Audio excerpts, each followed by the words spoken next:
everybody. This is Constance from Mysterious Galaxy, and I want to thank you so much for joining us tonight. We are here with Brian and Marcia. I got it right this time. There you go.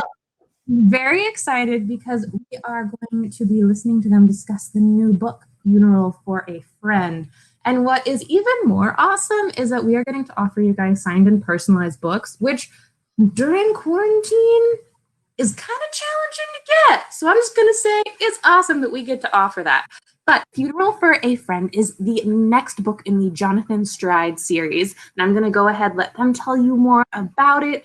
And I'm going to let Marcia go ahead and take it away. Also, two little notes, the Vanna White section, as I like to call it. If you look down below, there is a button that says Ask a Question. And as that would imply, if you click it, it will pop up a box where you can ask questions. Please ask questions because they're just so much fun. And then also, if you would like to purchase the book, there is a lovely buy signed book button down there as well. And with my spiel over, I will let Marcia take it away. Have a great event, guys. Sounds good. Actually, I will let you take it away because you're so used to doing this. All right, that sounds good. Well, thank you very much, everybody, and welcome to launch week for my latest thriller, Funeral for a Friend. I'm really delighted to have everybody here with us tonight.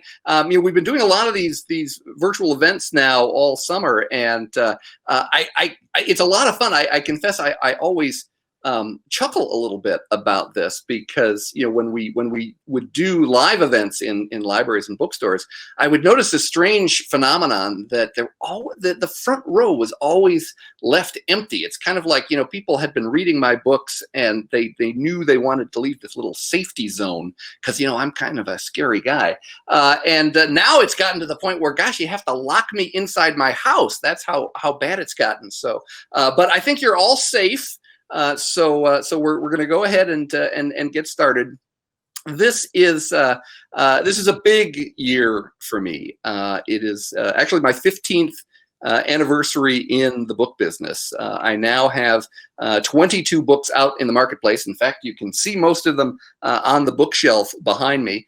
And my newest, Funeral for a Friend, is the 10th novel in the Jonathan Stride series. So it really has been just an amazing 15 years for us. And people will sometimes ask me, when did you decide that you wanted to become a writer? And I am one of those people that writing books for a living has been my dream literally as far back as I can remember. I can remember being in 6th grade class out in California working on my very first mystery novel, and then I had this wonderful 8th grade composition teacher, and she really recognized my love of writing, and she did something that I think these days with all the standardized tests and curricula a teacher probably could never do. She told me, when you come to my class, don't worry so much about the lesson plans, just sit there and write your stories. And so that was what I did throughout her class. And the summer after that, I sat down and started work on my first full-length novel. I spent 18 months finishing that. And from that point forward, I had the bug. I mean, that was what I wanted to do with my life. But publishing has always been this crazy business. It's so difficult to break through. I actually wrote 5 novels in my life before I ever even started in on the book that became IMMORAL, which was my breakthrough book. And those books are still sitting in my nightstand drawer. I call them the Nightstand 5.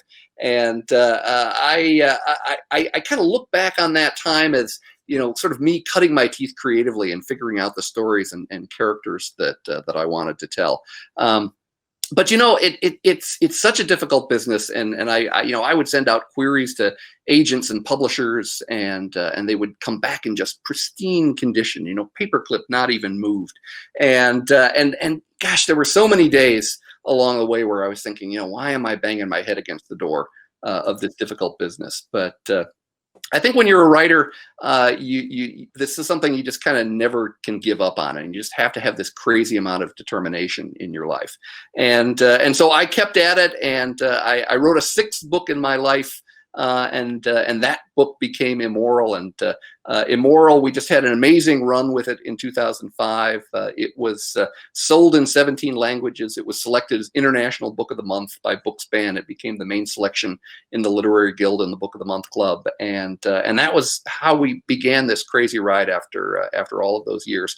And IMMORAL was also the very first Jonathan Stride novel. And now here we are 15 years later, and Funeral for a Friend is the 10th Jonathan Stride novel.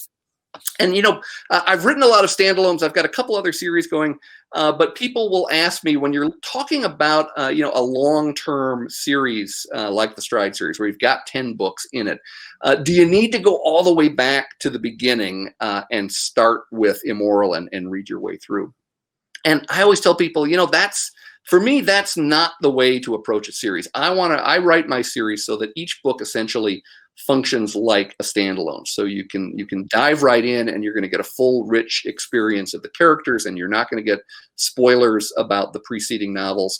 And I kind of look at it from the idea that, you know, you're not going to only make friends based on people that you met in your teens and 20s. You're going to be meeting people throughout your life. And so if you meet a series character later on in the series and you really enjoy that character, hopefully then that makes you want to go back and find out more about the earlier stories that kind of brought that character to where they are. And that's the way I feel about the Stride series. Is I want you to be able to dive in anywhere.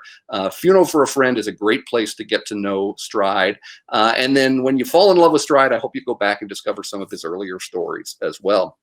This is also the perfect time to get to know Jonathan Stride, because actually the AMC television network has commissioned a pilot script for a Stride TV series. So now is the time to get to know Stride and meet him and catch up on all the books. And then you can start writing to us and telling us all of the folks that you think ought to be the actor to take over Stride in the TV series.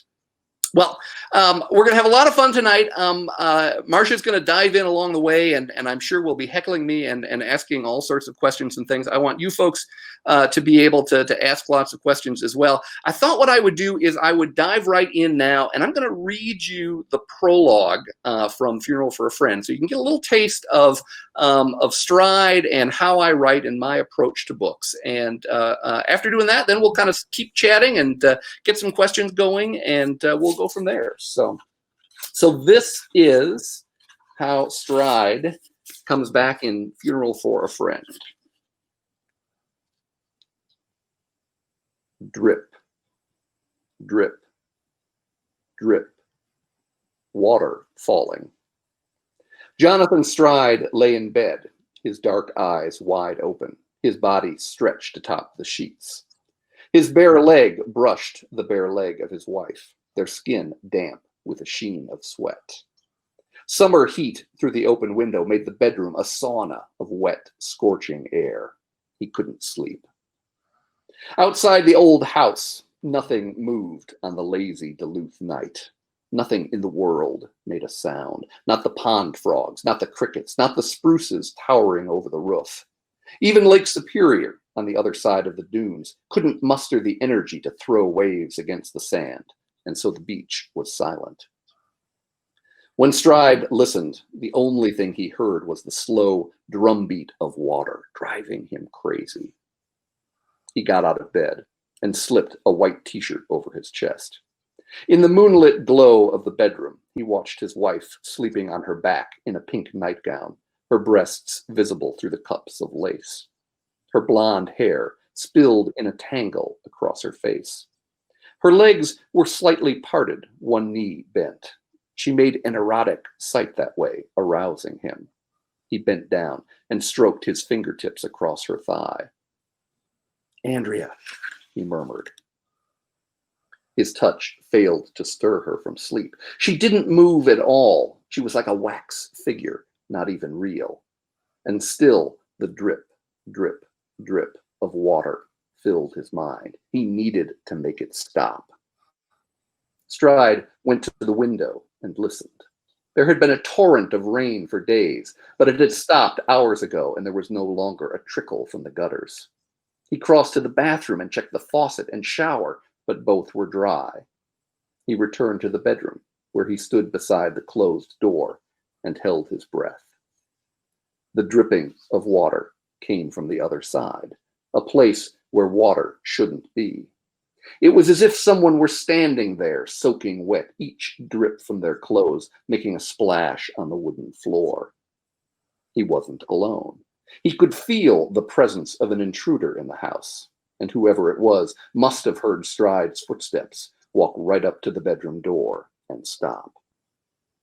The two of them faced each other from opposite sides of the door, invisible antagonists. His gaze shot to the chair in the corner of the bedroom, where he'd slung his holster and gun, as he always did. He was too far away to get to it. Instead, he reached slowly for the metal doorknob and closed his fingers around it. In one smooth motion, he threw open the bedroom door. The knob rattled, the hinges squealed. He was wrong. No one was there. The drip, drip, drip of water vanished, as if he had never heard it at all. His intruder was somehow a ghost. Stride didn't understand. He'd been so sure of his instincts, but the living room was hot, dark, and empty, and there had been no time for anyone to escape.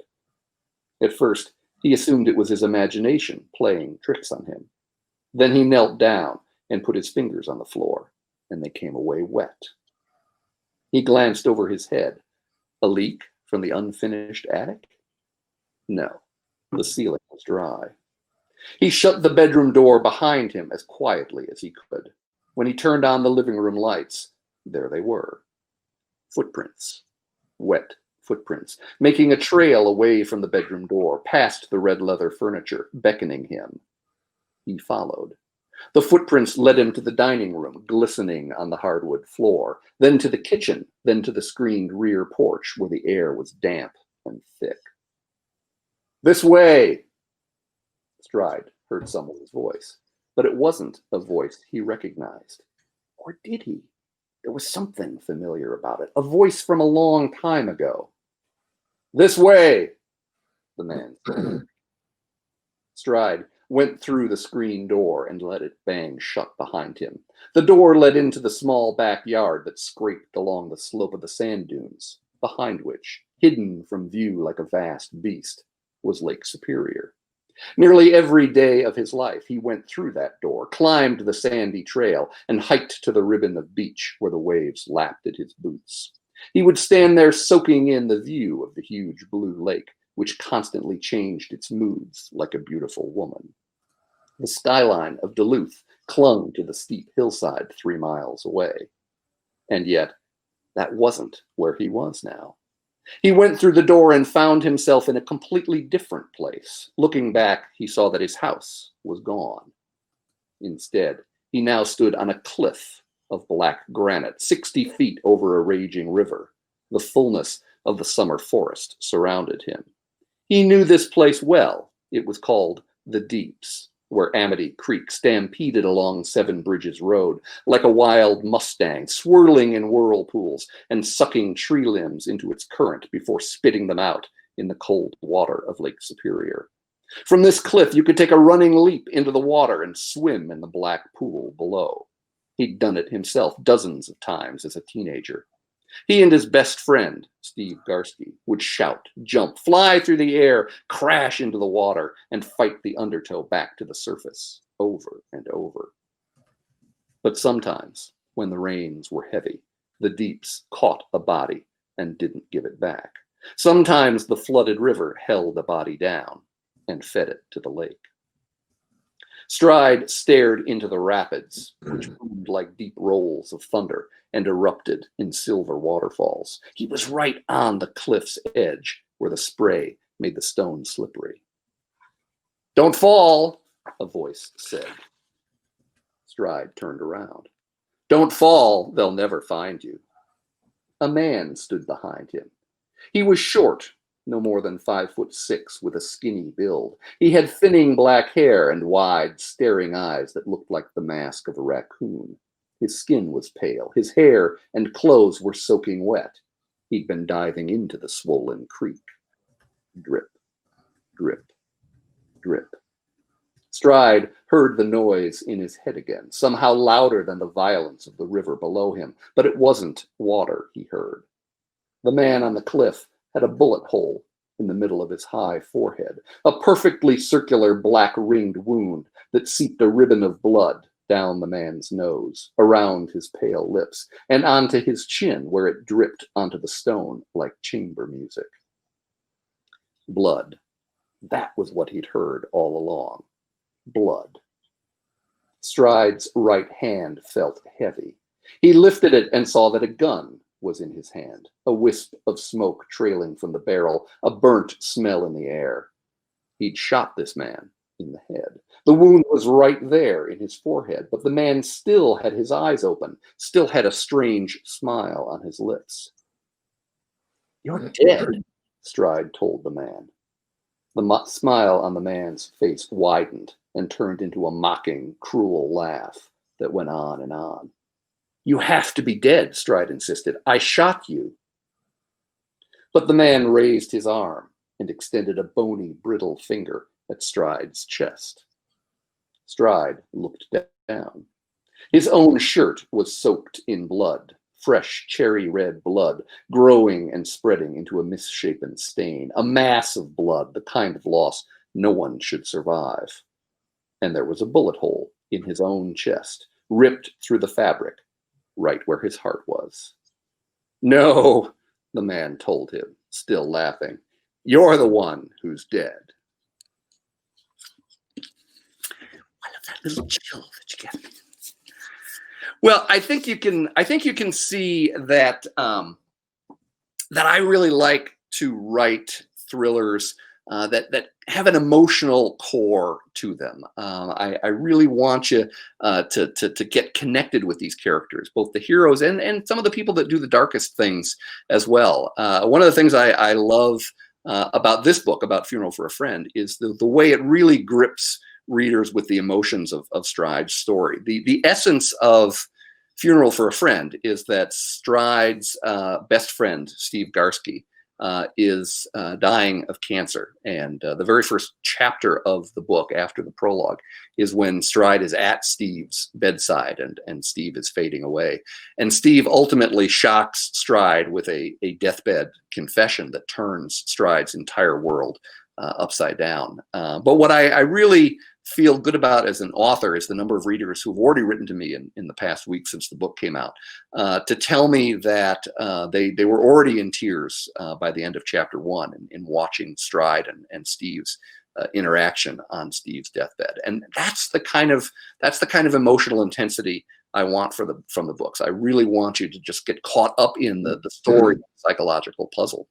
But of course, these are thrillers. I'm building them so that you keep having to turn the pages to find out what happens next. And each chapter ends with a twist that sends you right into the next chapter. One of my favorite emails was from a reader who told me that she'd been reduced to taking illicit bathroom breaks at work to get in another chapter.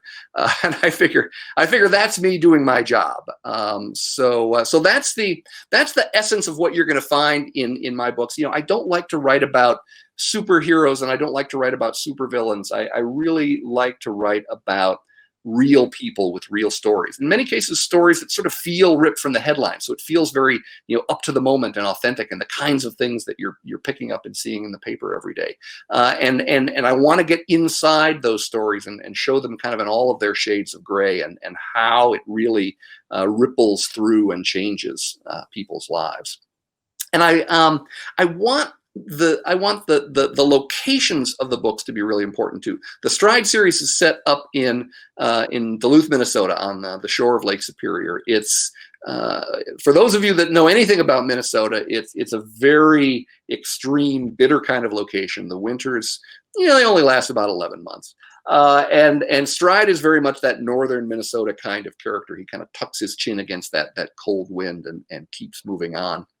But I always want, whether it's a book set in Duluth or a book set in San Francisco, like my Frost Easton series, or down in Florida, like my Cab Bolton series, I want you to get this sort of you are there feel with every chapter. I want you to feel as if you've been dropped down into the middle of the scene, and you can hear it and touch it and taste it and feel it and smell it happening all around you.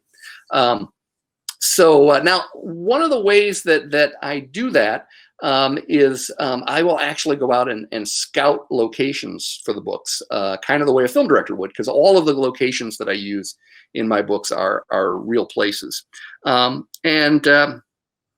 I don't think Marcia really wants to be reminded of this, but when when I was working on, I think it was the third book in the Stride series, which was a book called Stalked. The second book in the Stride series was stripped, and it was actually set down in Las Vegas. It's the only full-length Stride novel not set in Duluth. But I knew Stride was going to be coming back to Duluth, and I wanted Stalked to be this ice-cold, bitter winter thriller. And so I said to Marcia, you know, I think what we really should do is we should find a little rental cottage out on Park Point, right on Lake Superior, and spend all of January there, so we can get a real taste of what a Duluth winter really feels like. Now, Marcia's still looking cold at this point, how many years later? Yeah. This was 14 years ago, and I think she's still having flashbacks about it. Needless to say, she did not greet this suggestion with quite the enthusiasm with which I made it. But nonetheless, that is what we did. And so we spent all of January 2006 in this little cottage out on Park Point. And if you read Stalked and you really feel like you're in the middle of a blizzard with ice balls hanging from your eyelids, it's because I was out on the Lake Superior beach behind the cottage in the middle of one of those storms with my voice recorder, recording exactly what it felt like to be out in that kind of weather. And I actually, I loved that the cottage that we stayed in. It's this old sort of 19th century cottage right near the lake, and the floors kind of slant, so you kind of walk downhill. And I thought, this is exactly the kind of place where Stride would be living. And so I made the cottage Stride's home in the series, and he's lived there ever since. So all sorts of scenes have taken place inside the cottage. And it's kind of fun because it's a rental property now. And so people can come and stay there. And so readers will come and do book clubs inside the cottage and read one of the Stride novels. Now, of course, if you read the Stride books and you see some of the just horrible things that have happened, to Stride inside this cottage, you have to wonder why you'd want to spend your vacation there. But this does apparently not deter the passionate reader. They love getting away to Stride's cottage. And Sammy's delivers there. And of course there is Sammy's Pizza, which is our all-time favorite pizza in the world. And they deliver. And they deliver, even in the ice storms. So yes. So every now when you read the Stride books, you're always going to find Stride and Serena and Maggie at Sammy's Pizza discussing their latest case. I can't understand why we still pay for Sammy's Pizza in that town. We've given them so much publicity. So. Well, we've been talking about Funeral for a Friend, but I want to point out that this has been this 15th year anniversary here has been really an amazing year for me. I wrote 3 books last year. I am writing 3 books this year, and I'm probably going to end up writing 3 more next year, or will be institutionalized. I think it's still sort of an open question about that. But I'm just going to tell you a little bit about the other books that have been around this year, so you are familiar with those as well. My standalone thriller, Thief River Falls, came out in February, and it's one of my all-time favorite books, partly because the heroine of Thief River Falls is a thriller writer like me, and Lisa Power lives in Thief River Falls, which is this very remote small town far up in northwestern Minnesota, not too far from the border of Canada. And she has written a best-selling thriller called Thief River Falls, and she is dealing with some terrible loss in her life. And this young boy shows up at her door in the middle of the night and says that he's being chased and that the police are actually after him. And Lisa has to find a way to save this boy in a way that she wasn't able to save her family. And it becomes, again, a very intense, emotional thriller. And that's exactly the kind of book that I like to write. And then one of the great honors of my life, I was selected by the Robert Ludlum estate and Putnam Books to take over Robert Ludlum's Jason Bourne series. And so my first Jason Bourne novel, The Bourne Evolution, came out in July. And it was so much fun kind of stepping into the shoes of such an iconic hero and a novelist that I've loved my whole life. And, people have asked, was it hard to kind of take over somebody else's character? Because obviously, I know Stride so well from working with him for the last 15 years. But, it's funny because I first met Jason Bourne all of 40 years ago. I read The Bourne Identity when I was only 17 years old. And so I've actually known Bourne longer than I've known Stride. So it's felt surprisingly natural to sort of dive into Bourne's world. And then, as if 3 books aren't enough, we're not actually quite done yet. My novel, The Deep, Deep Snow, was released last year as an audiobook exclusive. And we had such an amazing response to the book. It hit the New York Times bestseller list. And ever since, readers have been clamoring for a print edition of The Deep, Deep Snow. And finally, we've got that in hand. The Deep, Deep Snow is coming out in paperback next month. We just got a starred review in Publishers Weekly for the book, so I was just thrilled with that. And we've got a little bit of time here, so I thought what I might do is read you the prologue of The Deep, Deep Snow as well, so you can kind of get a little look at the diversity of projects that I'm working on, because that's one of the things I'm really enjoying, is being able to tell such different stories and involve such different characters. We've also got a bunch of questions. People are dying. All right. Well, do I have time to read the prologue, you think? It's only 9:28. What the heck? All right. Questions. Then we'll dive into questions, I promise. Okay. And this book, The Deep, Deep Snow, is very different because it is told in the first person. It was the first mystery that I had written in the first person, and it actually uses a female narrative. It's a young sheriff's deputy, Shelby Lake, who is telling the entire story. So this is how Shelby introduces herself to the reader. The first thing you should know about me is that I believe in signs, omens, premonitions. I grew up believing that things happen for a reason. That's the only way to explain why I'm alive. You see, I've spent a lot of time thinking about who I am because I don't know where I came from. I'm a mystery to myself. I was born in late October or early November, but I don't know the exact day. When I was 5 years old, I picked October 31st for my party, Halloween. I thought that would make for a cool birthday. Whatever the real day was, I was left on Tom Ginn's doorstep when I was about a week old. His house used to be a church with a white steeple and a wall of stained glass windows. At night, in the darkness, my birth mother probably thought it was still a church. And I guess that's where you take a baby you're planning to abandon. She left me in an old Easter basket, strangely enough, nestled among green paper curlicues like a white chocolate bunny. I was dressed in a cotton onesie with faded pink stripes and a bonnet with flaps tied in a bow under my chin. The temperature outside was 39 degrees.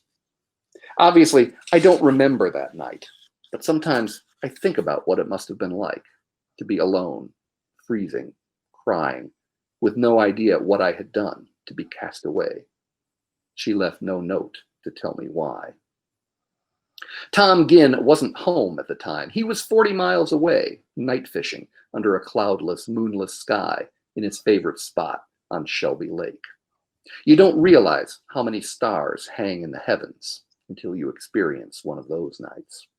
Tom had a tent set up on the shore and a portable propane grill for cooking whatever he caught on the lake. It was a Saturday, his first night off in 4 weeks, and he was planning to camp on the beach until morning. If he'd done that, I would have died. Either the cold would have killed me, or an animal would have dragged me off. The woods near us are filled with wolves, raccoons, bears, and wolverines. We even have a mythical monster called the Ursulina that many townspeople swear is no myth. Any one of those predators would have torn a little baby limb from limb and killed me. Thinking about it still makes me shiver. Tom had no idea about any of this. He was enjoying the night on the placid water. The air was fresh and sweet, tinged with the scent of pine. His boat was at the mouth of a cove between the trees where it was utterly still. There was just him, the lake, the wilderness, and the stars. It's a big, big place that makes you feel small. He was sipping hot black coffee from a thermos and jigging for walleye. He'd been out there for an hour without any luck, but he was in no hurry. That was when God sent him the sign. Like an angel, a snowy owl swooped down from the treetops and landed on the other end of the boat. Tom was so shocked that he couldn't even take a breath. His mouth hung open with the jug of coffee at his lips. The owl perched there and watched him with its stoic, unblinking eyes. Its head was a perfect white, its body checkered over with white and gray. Breaking the silence of the night, the owl squawked out a loud, raspy call. When Tom didn't answer, the owl called to him again and again, each time with an urgent impatience. To Tom, the owl's voice sounded like the same word over and over. Home. Later, he would say that he knew this was no ordinary moment in his life. He would tell everyone that it wasn't just the owl calling to him. It was me. Okay, he announced finally. Okay, I'm going. The owl unfurled its wide wings, soared into the sky, and vanished. Right then and there, Tom brought the boat in and packed up his camp. He drove the 40-mile trip along the two-lane highways faster than he'd ever driven in his life. He had no idea what was waiting for him, but when he got home, there I was, screaming to the world, blue with cold.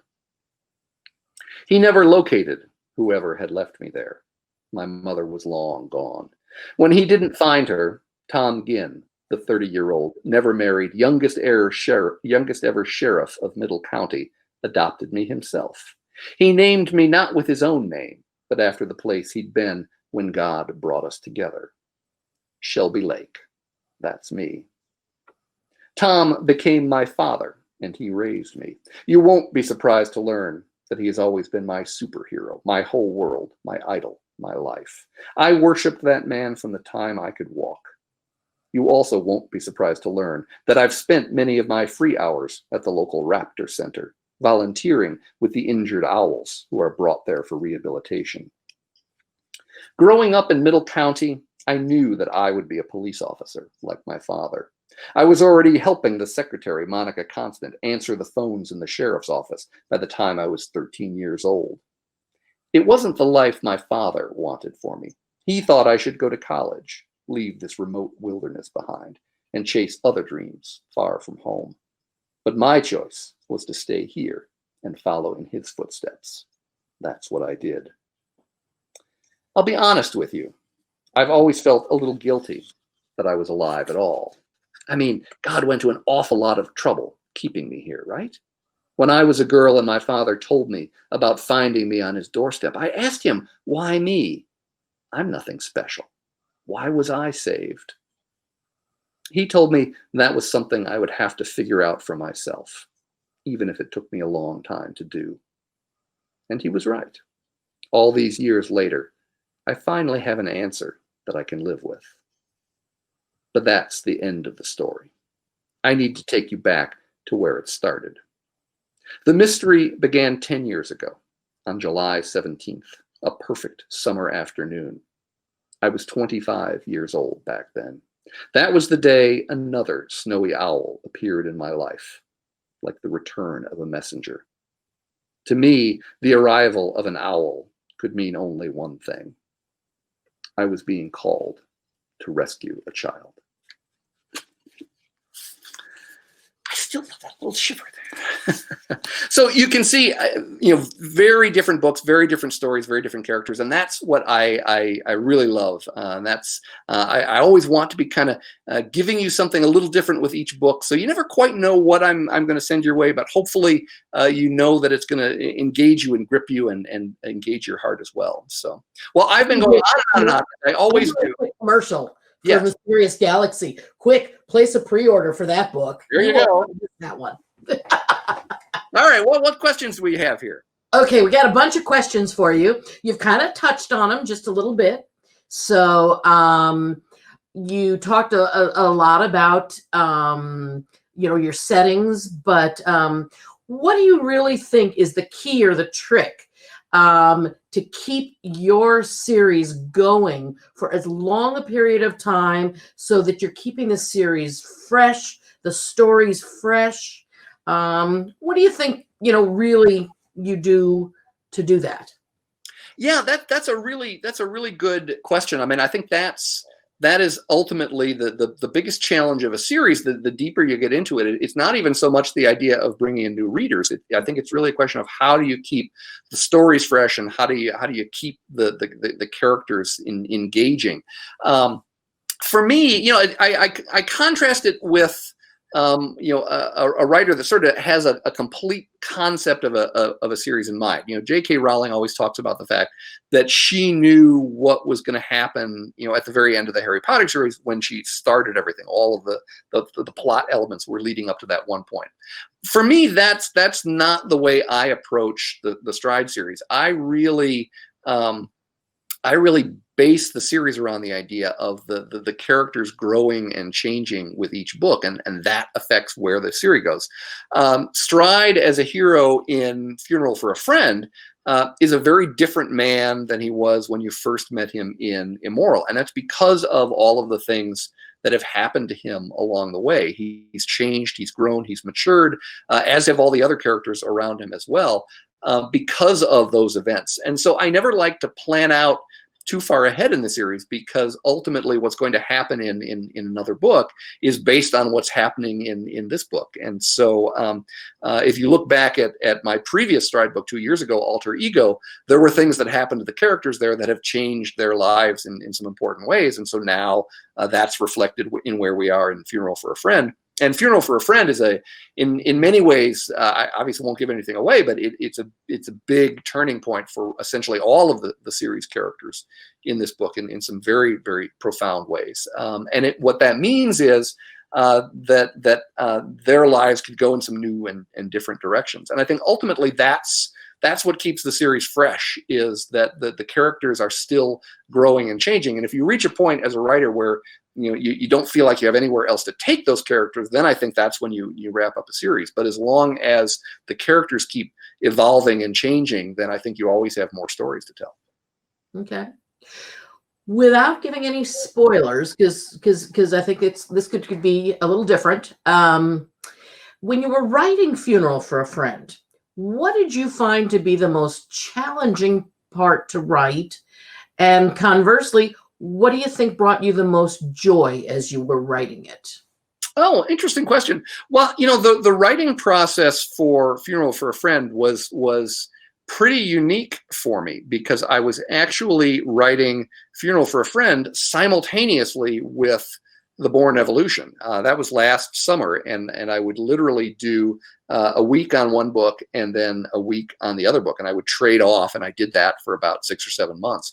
And so, obviously you're talking very, very different kinds of stories. I mean, Stride books being very intense, psychological, kind of inside the head, very emotional. Bourne being much more of an adrenaline-driven action thriller.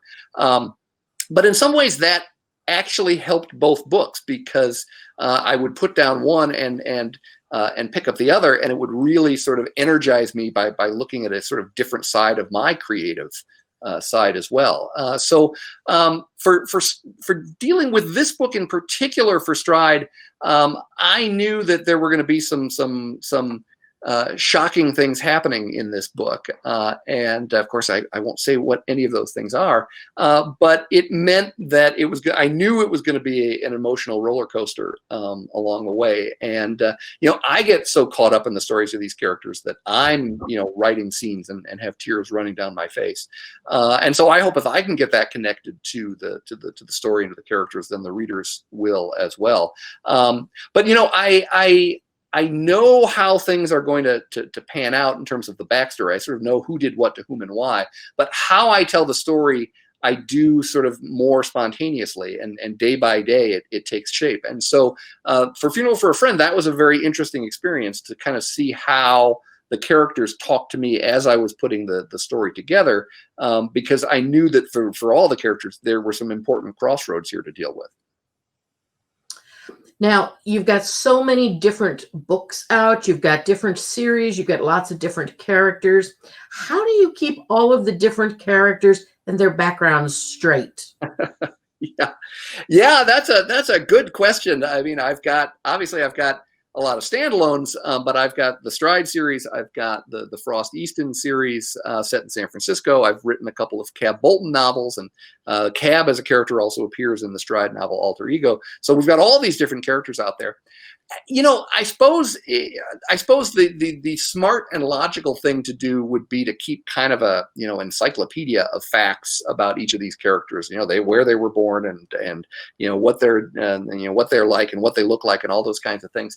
And honestly, I very deliberately don't do that because I don't want the characters to be reduced to a set of facts on a page.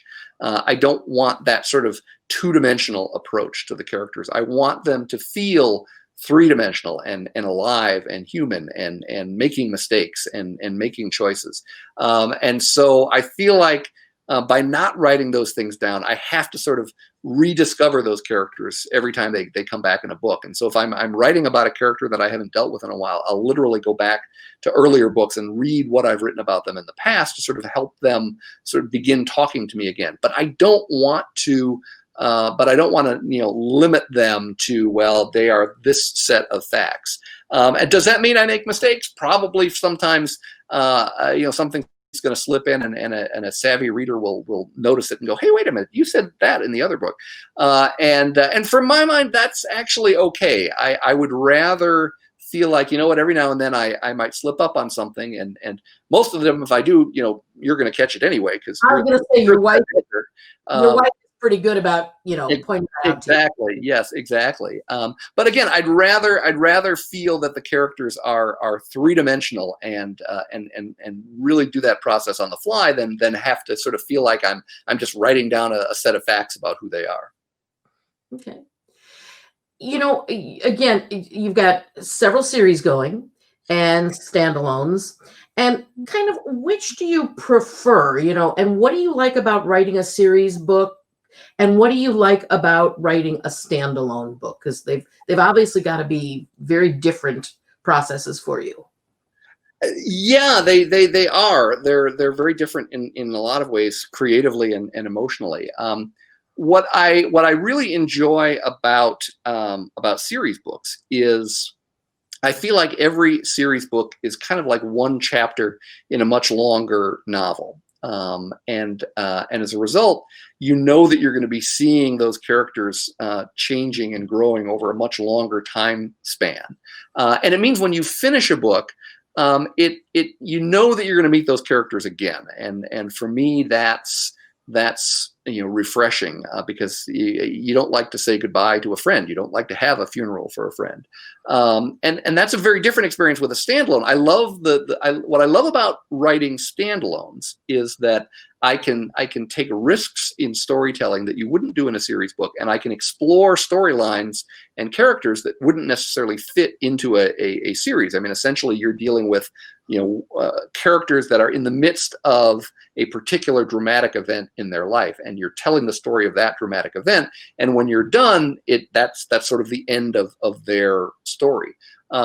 And that's good. I think it makes for very, very dramatic and fresh kinds of storytelling. On the other hand, for me as an author, that's also really hard emotionally, because I know when I turn the last page on a standalone that I'm not going to meet those characters again. I'm not going to get back inside their lives. They kind of have to go on and live separately from me, and that's hard. It's hard saying goodbye to those characters. So I like the idea of being able to do both standalones and series novels, because that means I kind of have a more complete creative experience. How do you deal with like modern technology, and how do you feel that you know, helps in solving crimes? Do you think that you know, it's a good thing, or do you want it to be more, I don't know, a thoughtful process as your characters solve crimes, or do you want them relying on technology? Because it's got to be kind of a weird thing to try to balance that. Yeah, I think most mystery writers would probably tell you that modern technology sucks. It's just too good, you know. I mean, they can track everything, so it's harder for your criminals to get away with things when there's, you know, GPS and closed circuit, you know, cameras and DNA and all these other things that they can do to figure out who done it. I think it's one of the reasons why you're seeing more mystery writers going back and writing historical mysteries back in the, you know, the 70s, 80s, 60s, things like that, before all of that, you know, technology changed the way crime fighting was being done. You know, for me, I'm sensitive to that, and you'll see sometimes. I mean, I'm dealing a lot of times with crimes that took place years earlier, before any of those things happened, and that obviously changes the dynamic of it. But really, I'm not. I mean, while the books could, you know, the Stride books could be called police procedurals, I don't really see them that way. I really see the police side of it as more the vehicle by which you're getting inside the heads of these characters and understanding the psychological puzzle of what drew them across some dark and terrible lines. And so that's kind of Stride's role in the books, is he's channeling that. So what really is kind of the heart and soul of you know, the Stride novels, is how Stride starts to get inside the heads of the characters that are around him. So it's sort of less technology based and really more people based. At least that's the approach I take. Well, there's an interesting case that was out here in the Midwest, about a year and a half ago, 2 years ago, where the young girl was abducted from her home in Wisconsin. Yeah. Tragically, her parents were killed during the abduction, and the girl was actually missing for, I don't remember how many months it was. Yeah. It was several months ago, and I don't know if it made it out onto the West Coast, the news about it. She was found, and it was a young man who had basically taken her and was keeping her at a remote place in northern Wisconsin. And one of the things that was so interesting about the case, once it was solved, was the fact that the young man who had taken her had virtually no online presence. Yeah. Can you talk a little bit about that? I mean, is that something that, you know, you could even envision? How would somebody even go about doing that when you know, as they say, you know, there's so much technology available to really be that invisible? Yeah, and it was completely random too, which was what made that, you know, when it was resolved, it made it so shocking. I mean, the person had absolutely no connection to this girl whatsoever. I mean, it literally, he saw her getting off a bus and just decided that he was going to abduct her. I mean, it's just an insane event, and something that made it particularly difficult for the police to solve, because typically that is not the way things go. I mean, typically if you know, someone commits a crime against someone, there is usually some kind of personal connection that they have, and in this case there was nothing. Yeah, you know, the thing about technology and social media, I mean, I've written about social media in a couple different books. Social media is very much at the heart of Marathon, and I think you can see some of social media and its negative ramifications in Funeral for a Friend, and also in the Newborn book as well. I guess I'm not that surprised that you had someone that was able to sort of have no social media profile, because I think that that's kind of emblematic of certain kinds of loners, is that they literally are sort of cutting themselves off from any kind of communication. And so yeah, it was a fascinating story. It's the kind of thing that, you know, certainly it was an extraordinary mystery, but at the same time it engaged people so, you know, emotionally throughout, you know, Wisconsin and Minnesota.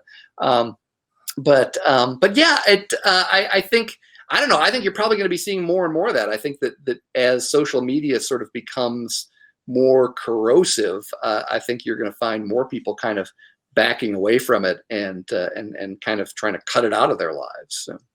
Interesting. You mentioned that you always knew that you wanted to be an author, or at least, you know, way far back. What do you think it was that really drew you toward the thriller and psychological mystery kind of genre? What drew you to there? Talk about Binam. Yeah. Yeah, I mean, I look back to when I was a kid, and I certainly loved a lot of mysteries and thrillers. I mean, I read everything Robert Ludlum did, but I always remember my grandmother, because she was the big reader in the family. I mean, just would devour book after book after book. And I can remember I would talk to her, and she would tell me, "Oh, yes, I'm reading this great new book. It's got lots of bodies in it." So that was sort of the mystery milieu in which I grew up, and so I think it was inevitable that I would like to write about, twists and turns and mysteries and bodies. But at the same time, when I was as a kid, the kinds of authors that I read a lot of the big dramatic authors, folks like Irving Wallace, James Michener, Leon Uris, people like that. And I think that's one of the reasons I don't tend to write kind of typical thrillers. I like to write thrillers that have more of an intimate quality, more of a dramatic and emotional quality to them, because I really enjoyed those kinds of storytellers when I was a kid. You think Stride and Jason Bourne will ever cross paths? I don't think so. No, I don't think so. But I never say never. I mean, when people used to ask me, would Stride and Cab Bolton ever meet? And I said, yeah, no, I don't think so. And well, here we go. Alter Ego came out, and it was my first crossover book, and I loved writing that scene where Stride and Cab meet for the first time. As I said, I never say never. I mean, it's certainly something that I could have a fun little sort of throwaway scene in one of the books. But I think they are so different. One of the things that I like about the diversity of projects that I'm working on is that they really are very separate in a lot of ways, and they don't interact because the characters are so different, because I'm telling a different kind of story in a Stride book than I would ever tell in a Bourne book. But as soon as I say that, something will come up and I go, well, that might actually work. So yeah, you do have a lot of diversity in all of the different projects that you are working on. It's kind of amazing. I kind of sleep with one eye open because I'm never quite sure what he's going to be doing. I'll wake up in the middle of the night and he's like not in bed, and I see a hall light on down the hallway, and I'm like, is one of the cats doing something, or is Brian off writing something? Yeah. When you wake up at 3 a.m. and you've got concepts in your head, if I don't write them down, I'm never getting back to sleep. So yeah. You've been doing this, you mentioned earlier, for like 15 years. And can you talk about, some of the differences that we've seen over time? I mean, this is an interesting one. Here we are, we're in Minnesota, Chuck, I know, is in Minnesota. Kelly's out in California. Cindy's out in California. I mean, we've seen a lot of different things, but one of the things that I guess I really like is, it's probably the only thing good about the pandemic, is virtual events like this mean we're not geographically tied to one area. But can you talk a little bit about, how, things have changed over the 15 years? Talk a little bit about doing things virtually, even research, Yeah, I mean, we've in 15 years, we have seen so much turn on its head. I mean, it's like the publishing industry today is nothing like what it was when we started back in 2004 and 2005. I mean, really, back in 2005, the publishing industry was still very much the way it had been for decades before then. There were no ebooks. Audiobooks were sort of just reduced to 17 CDs in a big packet. Self-publishing really didn't exist. And now, years later, there have been so many changes in how books are distributed and sold. And I think everybody has had to adapt to this new environment. I mean, authors and publishers and booksellers and librarians, everybody's kind of had to figure out sort of a new way of dealing with this. And for me, I just look at it and feel like ultimately the only thing that has changed is how people consume books is different in the past, and there are more there are more options for how people choose to read books. But the passion that readers have for a great story hasn't changed at all, and I think the excitement that readers have when they have a great story in their hands is every bit as vibrant today as it's ever been. I don't think that has changed at all, and I think that's great. And I mean, things are always changing and evolving, and anything that happens, it's going to have bad things and it's going to have good things. I mean, clearly, this year has kind of turned everything on its head when it comes to how we connect with each other. I mean, we had 25, 30 events scheduled with libraries and bookstores at the beginning of the year, and all those events got canceled. And now here we are. We're doing these kind of virtual events from our homes. And I mean, there's certainly a downside to that. I mean, we would love to be together. We'd love to be able to, to be interacting directly with readers. I know for me as a speaker, I mean, doing virtual events is harder because speakers thrive on the energy of the audience. And so if you don't have that live audience, it makes it harder. On the other hand, as you were saying, I mean, here we are in an event and we've got, people from, California and Wisconsin, around the country. We've done events where, fans from Italy have joined in and fans from the UK have joined in.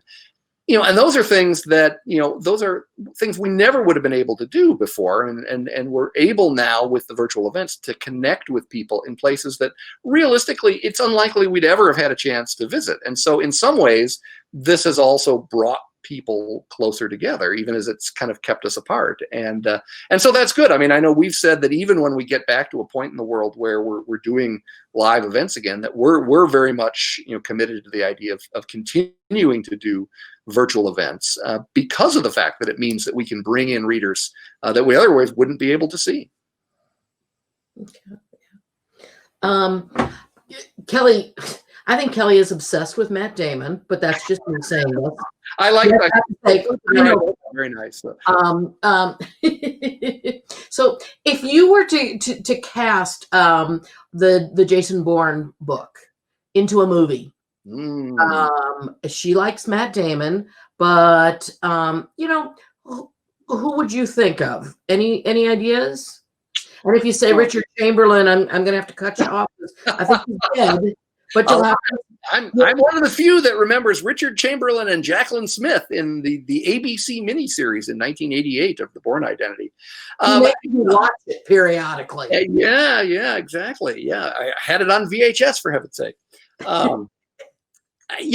That's a good question. I mean, Matt Damon, did such an amazing job with the Bourne movies. I don't know that he's necessarily that interested in continuing with it. But then again, I don't know if he's read the Bourne Evolution yet. So, get to it, Matt. I'm thinking who could really do it well. Honestly, the name that jumps to mind is Richard Madden, the actor from The Bodyguard and the actor in Rocket Man who plays John Reed. I mean, he could be really good in something like that because he's got both the toughness of the hero, but also that that sort of emotional quality that I think works as well. So I think he could do a great job.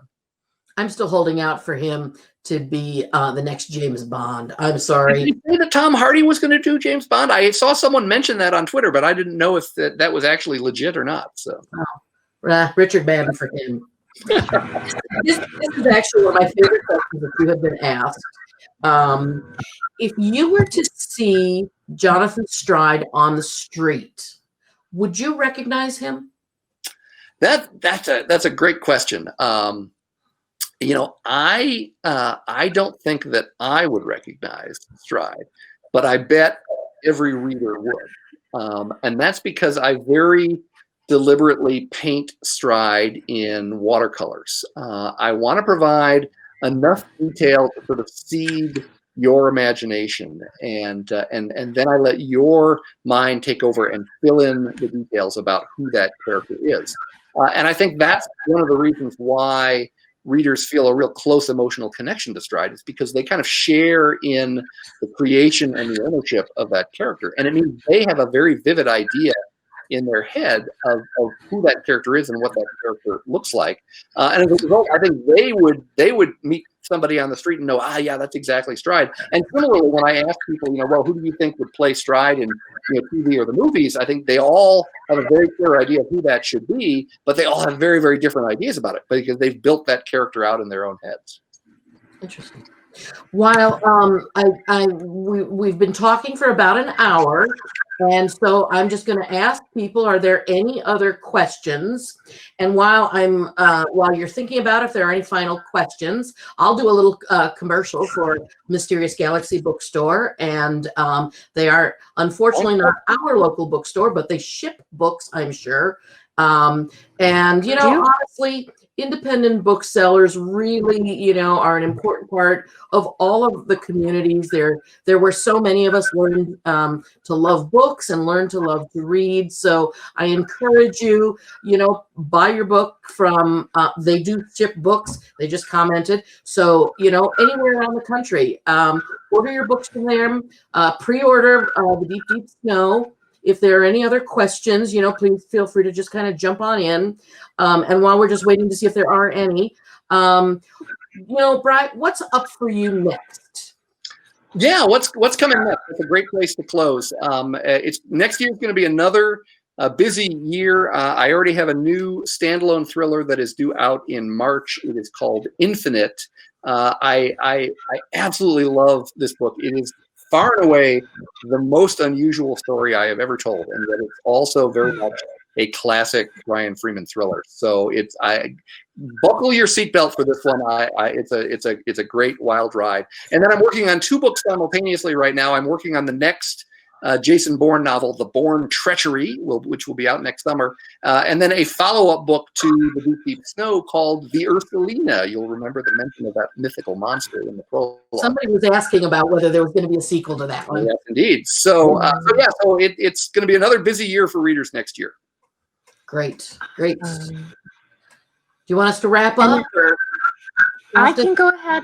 There was one more question that said, shall we take pictures of our, I'm guessing version, not vision of Stride? Kelly, what do you mean? I see it was Kelly asked that one. Well, let's see here. Shall we take pictures of our vision of Stride? Well, anytime we're Kelly's saying that, take pictures. I don't know. But yes, if you see an actor, that you think that's Stride, well, send it along. So, but don't be taking pictures of strangers on the street. My brain is so slow. I literally just made the connection on what the question was referencing in the discussion. I was envisioning Kelly walking down the street, just kind of taking her cell phone out. Yeah, like, hey, okay. Kelly, we're making fun of you. Right. Don't make yourself look like the villain of a thriller novel while finding your versions of Stride. We don't want you to get into trouble for any sketchy looking behavior on the streets. But unfortunately, it is that time of the evening where we are at the hour mark, and it is time for us to say farewell. I have a bad part when I have to hop back on and do this, because Brian and Marcia, it was nothing but a treat getting to talk. You guys are so much fun. Like, this was beyond fun. Like, it seems like we've only been talking about 15 minutes. Well, and just what everyone else said, it is such a pleasure getting to hear you read your works. Like, I know I wasn't the only one who was thinking it, but we need an audiobook with you narrating your book at some point coming out. I gotta work on that. Yeah, that would be a lot of fun to do. I would really enjoy that. I think all of us would love to hear it. But with that being, invite us back. We'd love to come. Absolutely. Heck yes, we will invite you back. Hopefully next time we get to celebrate the next book live in person. Yeah. Absolutely. Anything. And I gotta do a commercial and say, books make great gifts. They can, if you order through Mysterious Galaxy, they can get them signed for you from us. So, please. Holidays will be here before we know it. Yep. And there is, to make it very easy for you guys, there is the beautiful green button right down there that says buy a signed book. And you can even, we're going to get books personally. So, like they said, I just bought my dad books as a present. So they do indeed make great gifts. I have testimonial to this. But we will go ahead and sign off and say thank you so much to everyone for watching, for participating. Thank you all. Thanks, everybody. And thank you, general, for awesomeness. Thank you guys so much, Brian. Thank you so much. Good night. Good night. Have a good night, everyone.